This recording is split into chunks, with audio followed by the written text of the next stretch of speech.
9.5 points over, as Nick explained earlier, a healthy, fully healthy Packers team. Canty, what do the Rodgers and the Packers have to do to have any chance to upset this undefeated Rams team? To me, the Packers on offense have to make this a space game. You have to spread that Los Angeles Rams defense out. You know Aqib Talib is not back. See if you can take advantage of some of the matchups that you have that are favorable in their secondary. I don't think the Packers offense can be one of those offenses in this game that's going to try to run the football 25 to 30 times just because the Rams defense is so stout up front. What I'm trying to do is take one of those defensive tackles off the field, whether that's Brockers or Sue, it doesn't really matter. Get one of those guys off the field, spread them out a little bit. I think Aaron Rodgers can pick that defense apart. I think that's the direction that this offense has to go if they're going to have some success. Unlike Kirk Cousins in that Minnesota Vikings offense, I think the Packers offense has a chance to make this a shootout in L.A., but they've just got to be able to spread them out. They can't pack it in and think that they're going to beat the Rams at that game. I'm going to go from a different standpoint. I'm going to go Packers defense. Clay Matthews and that guy, defensive coordinator, I got to dial up a bunch of blitzes. I believe the way through the Rams is through Jared Goff. Like, I've seen him take some hits, but it is not proven to me that he's that kind of guy going to stand in there and take that old-fashioned NFL punishment. You're going to check his oil, huh? Yeah, I need to check his oil, and I just believe that if I can get him off, I believe that that's the way to trying to beat the Rams. The Rams are trying to run the football. Yes, sir. So don't let the motion, don't let the 31 personnel, 3 receivers, 1 tight end in the game fool you as if they are Kansas City. Kansas City will win without running the football. They did that the first 3 games of the season. Now, since then, they started running it. But the Rams, they get off the bus or get off the plane trying to run it and trying to run it through the middle of the defense through a lot of variety of different ways. I'm trying to get after that quarterback. I don't believe I can stop Todd Gurley, but if I can keep Goff around 220 yards passing, I believe, no matter, I don't know how many points I can score, but I believe that's the way to be able to slow down the Rams is get after their still young quarterback. Listen, I'm not used to seeing the Packers as this type of underdog. It's because they've never been this type of underdog with a healthy Aaron Rodgers. And this is the team they wanted to have going into the game, as Jen alluded to. It's not like this Packers team's the Falcons. They've been ravaged by defensive injuries. No, this is basically who they thought they were going to have this year. I know they had some injuries at wide receiver earlier in the year, but most of those guys they think will be back this week coming off the bye. And Aaron Rodgers is back. Of course, Aaron Rodgers is as healthy as he's been all year, as healthy as he's been since he hurt his knee in week 1, pardon me. And so I think the Packers should be able to compete. I also think the Rams, they're undefeated feels so different than 1 loss. There's another team in the NFC with 1 loss. See, we were just talking about the Saints. Nobody's talking about the Saints like people are talking about the Rams. It's a 1-game difference. And you know who the Rams have next? I think for the style, Kansas City, they have 1 loss.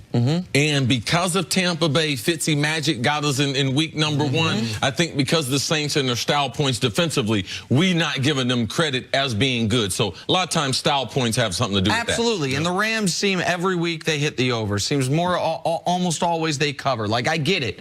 But the Rams also know that next week they go to New Orleans. And a couple weeks after that, they play the Chiefs on a neutral site. Like, we can talk about how important this game is for the Packers, and it is. It's also very important for the Rams. The Rams haven't clinched anything. Now, we know we would be shocked if they don't win their division, but the difference between winning the division and being the #1 overall seed could be what happens over this next month of football. It likely will be what happens over this next month of football. But to your point, there's one path to victory for the Packers.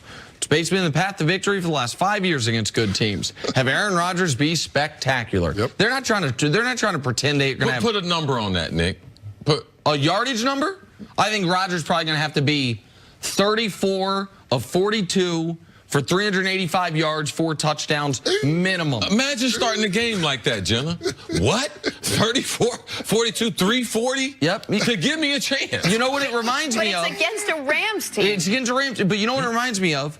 The NFC playoff game, I think it was an NFC championship game against the Falcons, where Rodgers, early in the game, the Packers had a turnover. The Falcons got a stop. It was 21-0 or 24-0 maybe. And it was like, oh, well, this game's not just over because they're down by so much, but they're never going to stop Atlanta. So even if Rodgers gets going, it doesn't matter. Like, this is a game that you are going to have to go into it and just say, we're not going to pretend we're going to have balance. And they haven't pretended that all year. They have thrown almost nearly 70% of plays have been passes. That's the second most in the NFL. The Rams, meanwhile, 51%. That is the second least in the NFL. So for all those reasons, like, if they're going to have a shot, not just to cover but to win, Rodgers has to be brilliant. What does it say about this Packers team and Aaron Rodgers that they are such underdogs coming in? Listen, people don't like to listen to Vegas. Listen to Vegas. It talks about the lack of respect that they have on the team, the lack of trust that they have even in the organization.